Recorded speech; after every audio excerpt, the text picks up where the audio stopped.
চলো দেখা যাক কোন নির্ণায়ককে স্কেলার দিয়ে গুণ করলে কি হয়। ধরি আমাদের কাছে একটি ম্যাট্রিক্স আছে। ম্যাট্রিক্সটি হচ্ছে এ বি সি ডি। এই ম্যাট্রিক্সটি নির্ণায়ক বের করতে যাচ্ছি আমরা। সংজ্ঞা অনুযায়ী এর নির্ণায়ক সমান হচ্ছে এ গুণ ডি বিয়োগ সি, এ গুণ ডি বিয়োগ বি গুণ C. A D minus BC এটা হচ্ছে নির্ণায়কের মান। আমরা যদি এটা সারিকে কোনো স্কেলার দিয়ে গুণ করতে চাই তাহলে কি হবে? ধরো আমরা এটাকে কে দিয়ে গুণ করলাম, তাহলে আমরা কি পাবো? এ বি ঠিক থাকছে এবং আমরা নিচের সারিকে কে দিয়ে গুণ করছি, তাহলে সেটা হয়ে যাবে কে সি এবং কে ডি। এখন নির্ণায়কটি কেমন দেখা চলো দেখে নেই। তাহলে আমরা এখানে পাবো এ গুণ কে ডি বা কে এ ডি বিয়োগ কে সি গুণ বি, অর্থাৎ আমরা এটাকে লিখতে পারি এভাবে কে বি সি। আমরা এখানে যদি এখন কে কে কমন নিয়ে নিই তাহলে আমরা কি পাবো? কে গুণ এডি মাইনাস বিসি। তাহলে তুমি দেখতে পাচ্ছ এটা এবং এটা একই জিনিস, সেটা সমান হচ্ছে কে গুণ এ বি সি ডি এর নির্ণায়ক। কে গুণ আমাদের ম্যাট্রিক্স এ বি সি ডি এর নির্ণায়ক।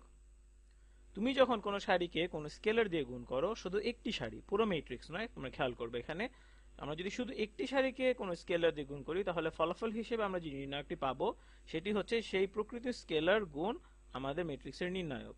এখন আমরা যদি পুরো ম্যাট্রিক্সটাকে স্কেলার দিয়ে গুণ করতাম তাহলে কি হবে? এটা সমান হবে স্কেলারটি দিয়ে দুইবার গুণ করা। অর্থাৎ আমরা যদি ধরি এ হচ্ছে আমাদের ম্যাট্রিক্স, যা হচ্ছে এ বি সি ডি, আমি লিখছি এটা এ বি সি ডি, এবং আমি যদি চিন্তা করি ম্যাট্রিক্স কে এ এর কথা, অর্থাৎ কে দিয়ে কে স্কেলার দিয়ে ম্যাট্রিক্সকে গুণ করা, অর্থাৎ পুরো ম্যাট্রিক্সটাকে কে দিয়ে গুণ করলে এটা সমান হবে কে এ, কে বি, কে সি এবং কে ডি। তোমরা যদি এর নির্ণায়ক বের করতে চাও তাহলে দেখবে যে এখানে যে কে এ এটার নির্ণায়ক সমান হচ্ছে কে এ, কে বি, কে সি এবং কে ডি এর নির্ণায়ক। এখন আমরা যদি এটা নির্ণায়ক বের করি তাহলে এটা সমান কি হবে? চলো আমরা এটা করে ফেলি। এখন দেখি এটা সমান হচ্ছে, তাহলে এভাবে হবে কে স্কোয়ার এ ডি বিয়োগ কে স্কোয়ার বি সি। অর্থাৎ আমরা যদি এখান থেকে কে স্কোয়ারকে কমন নেই তাহলে আমরা পাচ্ছি কে স্কোয়ার গুণ এডি মাইনাস বিসি, অথবা আমরা এটাকে বলতে পারি কে স্কোয়ার গুণ ম্যাট্রিক্স এ এর নির্ণায়ক। তাহলে এটা হচ্ছে 2/2 ম্যাট্রিক্সের জন্য। তোমরা দেখবে যে এটা যদি কোনো n/n ম্যাট্রিক্স হয় তাহলে এটা হয়ে যাবে k to the power n। তার মানে তুমি যদি কোনো নির্ণায়ককে কোনো স্কেলার দিয়ে গুণ করো তার মানে দাঁড়াবে যে তুমি সেই ম্যাট্রিক্সটি কোনো একটি সারিকে স্কেলার দিয়ে গুণ করছো। পুরো ম্যাট্রিক্সটিকে স্কেলার দিয়ে গুণ করলে ফলাফল ভিন্ন আসবে, একই আসবে না। তাহলে চলো আমরা এখন দেখি কোনো 3/3 ম্যাট্রিক্সের জন্য আমরা এটাকে সমাধান করি। তবে 3/3 ম্যাট্রিক্সে যাওয়ার আগে তুমি হয়তো আমাকে প্রশ্ন করতে পারো যে আমি এখানে শুধু দ্বিতীয় সারিকে কেন গুণ করেছি, প্রথম সারিকে কেন গুণ করিনি। সেটা আসলে একই রকম হবে এবং আমি চাচ্ছি এটা তুমি নিজে নিজে বাসায় অনুশীলন করো। এখন চলো তাহলে আমরা আমাদের 3/3 ম্যাট্রিক্সের উদাহরণে যাই। ধরি আমাদের ম্যাট্রিক্সটি হচ্ছে এ এবং ম্যাট্রিক্সটি দেখতে এরকম A B C D E F এবং জি এইচ আই। চলো তাহলে আমরা এখন দেখে নেই এই ম্যাট্রিক্স এ এর নির্ণায়ক সমান কি হবে, অর্থাৎ ডিটারমিনেন্ট অফ এ সমান কত। আমরা এটাকে অবশ্য একাধিক পদ্ধতিতে করতে পারি। আমরা যে কোনো একটি সারি নিব, তাহলে আমরা যে কোনো একটি সারি গুণ একটি স্কেলার করব। এখান থেকে যে কোনো একটি সারিকে স্কেলার দিয়ে গুণ করব এবং এর নির্ণায়ক হবে প্লাস। আচ্ছা, আমাদের প্লাস মাইনাস প্যাটার্নটি মনে রাখো। আমাদের প্যাটার্নটি হচ্ছে plus minus plus, minus plus minus এবং প্লাস মাইনাস প্লাস। যেহেতু আমরা এই সারি বরাবর আগাচ্ছি সুতরাং প্রথম হবে ডি এবং ডি হবে মাইনাস।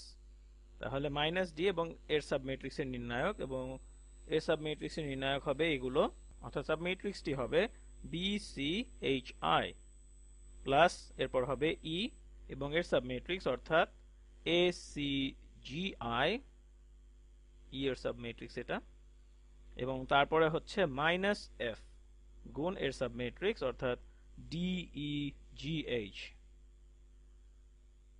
তাহলে এটাই হচ্ছে এই ম্যাট্রিক্সের নির্ণায়ক। এখন আমরা যদি কোনো নতুন ম্যাট্রিক্স নেই, আমি একটু স্ক্রল ডাউন করে নিয়েছি, এখানে প্রায় জায়গা শেষ হয়ে গেছে আমার। এখন যদি আমরা কোনো নতুন ম্যাট্রিক্স নেই এ প্রাইম এবং আমি এর একটি সারিকে স্কেলার দিয়ে গুণ করব, তাহলে ম্যাট্রিক্সটি হচ্ছে এরকম এ বি সি, তারপর হচ্ছে কে ডি, কে ই, কে এফ। লক্ষ্য করো আমি পুরো ম্যাট্রিক্সটা না, আমি কেবল একটি সারিকে স্কেলার কে দিয়ে গুণ করেছি এবং বাকিটা একই থাকছে, অর্থাৎ GHI। তাহলে এ প্রাইমের নির্ণায়ক কি হবে?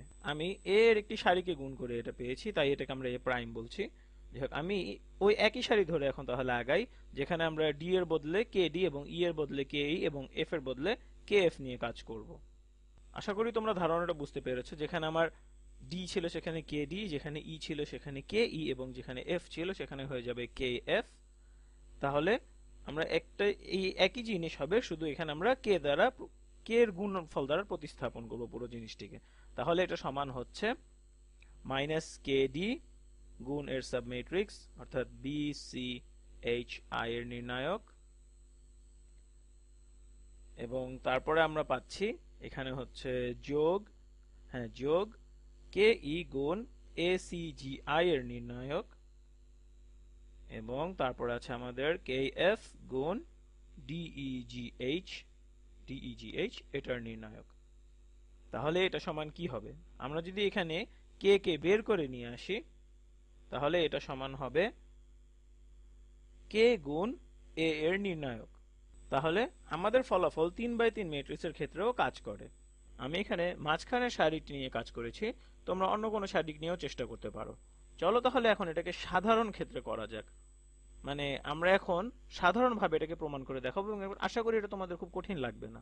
ধরি আমার কাছে একটি n×n ম্যাট্রিক্স আছে এবং ম্যাট্রিক্সটির নাম আমরা এই রাখলাম, এবং এখানে যেহেতু সাধারণ ক্ষেত্র তাহলে সারি এবং কলামগুলো হবে a11 a12 থেকে পুরো a1n, এবং আমি এখানে যে কোনো সারিকে স্কেলার দিয়ে গুণ করব। তাহলে ধরি স্কেলার দ্বারা এই সারিটিকে গুণ করব, অর্থাৎ এখানে ai1 ai2 এভাবে করে পুরো ain পর্যন্ত এই সারিটিকে আমি i স্কেলার দ্বারা গুণ করলাম, এবং আমরা এই সারিটি ব্যবহার করে নির্ণায়ক বের করব। মনে রেখো আমরা যে কোনো সারি ব্যবহার করে এটা করতে পারি। যাই হোক, এভাবে তাহলে আমরা যেহেতু এটাকে গুণ করেছি সুতরাং এটা দিয়ে করার চেষ্টা করব। এখন এই ম্যাট্রিক্সটা আমরা শেষ পর্যন্ত পাবো an1 an2 এবং ann, এবং এটাই হচ্ছে আমাদের সাধারণ n×n ম্যাট্রিক্স। চলো তাহলে এখন এর নির্ণায়ক বের করা যাক। এবং যেহেতু আমরা এই i যুক্ত সারিটাকে স্কেলার দিয়ে গুণ করেছি সুতরাং আমরা এই সারিটাকে ব্যবহার করব নির্ণায়ক বের করার জন্য। তাহলে এখন আমরা দেখি ডিটারমিনেন্ট বা নির্ণায়ক এ এর নির্ণায়ক কি হবে। এটা সমান হবে, আমরা দাবার ঘরের কথাটা আবার মনে করে দেখি, কিন্তু আমরা জানি না যে এখানে দাবার ঘরের কোথায় আছি আমরা। যেহেতু এখানে একটা সাধারণ সূত্র আছে আমরা জানি, যেহেতু এখানে দাবার ঘরের সূত্রটি আমরা প্রয়োগ করতে পারছি না সুতরাং আমরা এই সাধারণ সূত্রটি প্রয়োগ করব, যেটি হচ্ছে -1 to the power i plus 1, -1 to the power i plus 1, এটি হচ্ছে আমাদের সাধারণ সূত্র, এবং এটি আমাদেরকে দাবার ঘরের প্যাটার্ন দিবে। অর্থাৎ আমি এখানে লিখে দিচ্ছি, এটা হচ্ছে চেকার বোর্ড প্যাটার্ন বলে এটাকে, চেকার বোর্ড। এটা আসলে জটিল দেখাচ্ছে কিন্তু এটা আসলে দাবার ঘরের প্যাটার্ন, এটা খুব একটা কঠিন কিছু না। যাই হোক, এটা গুণ হচ্ছে সহগ i1, এখানে লিখছি এটা গুণ সহগ ai1, দুঃখিত। তারপর গুণ হবে এর সাবমেট্রিক্স, তোমাদের সাবমেট্রিক্সের কথা মনে আছে আশা করি, এটা হচ্ছে ওই সারি এবং কলাম বাদ দিয়ে বাকি সবকিছু, অর্থাৎ গুণ সাবমেট্রিক্স ai1 বড় হাতের এ, এরপর হবে যোগ -1 to the power i plus 2 এবং ছোট হাতের ai2 গুণ সাবমেট্রিক্স বড় হাতের ai2, ছোট হাতের ai2 এবং এই বড় হাতের ai2 হচ্ছে সাবমেট্রিক্স, এবং এভাবে করে আমরা যেতে থাকবো। অর্থাৎ যেহেতু এটা n×n ম্যাট্রিক্স সুতরাং আমরা এভাবে যেতে থাকবো -1 to the power i plus n গুণ ain, এটি হচ্ছে সহগ এবং ম্যাট্রিক্স সাবমেট্রিক্স বড় হাতের ain। তাহলে এটাই হচ্ছে আমাদের ম্যাট্রিক্স এ এর নির্ণায়ক। আমরা এটাকে অন্যভাবেও লিখতে পারি, এটা লেখার আরেকটি উপায় আছে। এটাকে আমরা দেখো তোমরা, আমরা এটাকে এভাবে লিখতে পারি, এই চিহ্ন দ্বারা বোঝায় সাম বা সমষ্টি, j = 1 থেকে i = n, এবং এই পুরোটার -1 to the power i plus j গুণ আমাদের সহগ aij গুণ আমাদের সাবমেট্রিক্স বড় হাতের aij। এটা হচ্ছে উপরের জিনিসটি লেখার আরেকটি উপায়। আমরা আর কি উপরে আমরা যা বের করলাম সেটাকে সংক্ষেপে গাণিতিক ভাষা এভাবে লেখা যেতে পারে, এবং তুমি এখানে j = 1 বসালে এটা পাবে, j = 2 বসালে দ্বিতীয় পদটি পাবে, এভাবে করে j = n বসালে তুমি তৃতীয় পদটি পাবে। অর্থাৎ যে সমান যা বসাচ্ছ সেই পদটির মান পাবে। এই দুটো আসলে একই জিনিস। এখন কি হবে যদি আমাদের কোনো নতুন ম্যাট্রিক্স থাকে? চলো দেখি, চলো একটা নতুন ম্যাট্রিক্স নেই। আচ্ছা চলো আগে পুরো উপরের জিনিসটিকে এখানে কপি করে পেস্ট করি।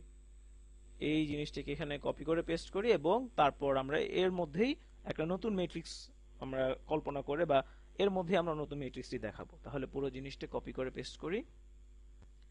চলো এখন আমরা নতুন ম্যাট্রিক্সটিকে সংজ্ঞায়িত করি। ধরি নতুন ম্যাট্রিক্সটির নাম এ প্রাইম। এটাও একটি n বাই n ম্যাট্রিক্স, কিন্তু এর যে কোনো একটি সারিকে আমরা একটি স্কেলার k দ্বারা গুণ করব। তাহলে এটা হয়ে যাবে kai1 kai2 এভাবে করে kain পর্যন্ত।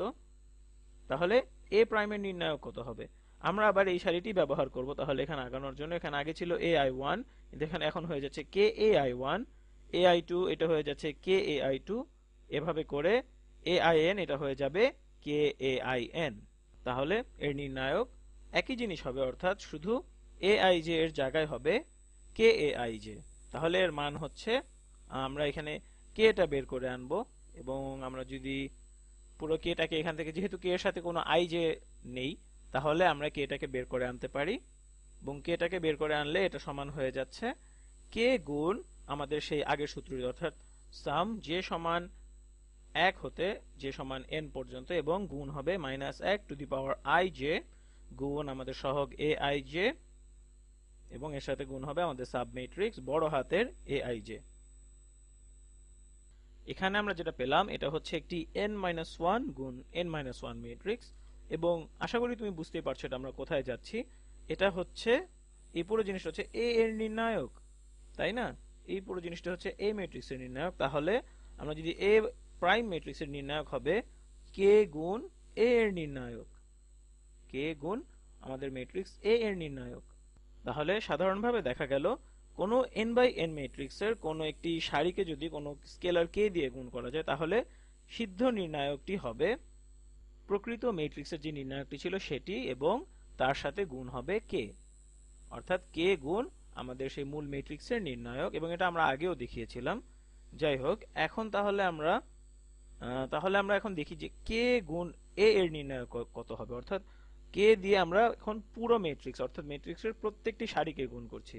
এটাকে আরেকভাবে চিন্তা করার উপায় হচ্ছে যে তুমি n সংখ্যক সারিকে k দিয়ে গুণ করছো, তাহলে তুমি এটাকে n সংখ্যক বার করছো, পুরো কাজটাকে n সংখ্যক বার করছো এবং তুমি k কে n সংখ্যক বার নিজের সাথে নিজে গুণ করো, তাহলে তুমি পাবে কি k to the power n, অর্থাৎ এটা হয়ে যাবে k to the power n গুণ ডিটারমিনেন্ট অফ a। তুমি যদি একটি সারিকে গুণ করো তাহলে তুমি পাবে k গুণ a এর নির্ণায়ক, তুমি যদি দুটি সারিকে গুণ করো তাহলে পাবে k স্কয়ার গুণ ওই ম্যাট্রিক্স a ম্যাট্রিক্সের নির্ণায়ক।